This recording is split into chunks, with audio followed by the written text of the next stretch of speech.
আসসালামু আলাইকুম। খুব সুন্দর একটি ভুট্টা বানিয়েছি ক্লে এবং কালার পেপার ব্যবহার করে, যেটা বানানো খুবই সহজ। প্রথমে আমি একটি হলুদ রঙের ক্লে নিয়ে নিয়েছি। হলুদ রঙের ক্লেটিকে আমি ভুট্টার শেপ দিয়ে নিয়েছি। সুন্দর করে গোল করে লম্বা করে নিয়ে টুথপিক দিয়ে একটু দাগ কেটে দেবো ভুট্টার দানার মতো করে, যেন ভুট্টার দানা মনে হয়। সবগুলোকে আমি দাগ কেটে নিয়েছি। দাগ কেটে নেওয়ার পরে একটু গাঢ় করে দিচ্ছি দাগটিকে, যেন বোঝা যায়।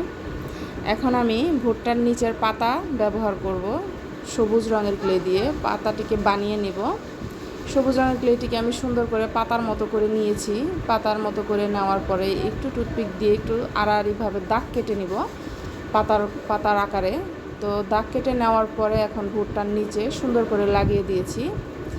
ক্লের ভিতরে লাগানোটা খুবই সহজ, পাশাপাশি রাখলেই যেন সব লেগে যায় একসাথে। এখন উপরে কালার পেপার ব্যবহার করে উপরে ভুট্টার মাথা দিয়েছি। মাথা দেওয়া হয়ে গেলে ব্যাস আমার ভুট্টাটি কমপ্লিট হয়ে গিয়েছে। আমার ভিডিওটি যদি ভালো লাগে লাইক কমেন্ট শেয়ার দিয়ে পাশে থাকবেন। আল্লাহ হাফেজ।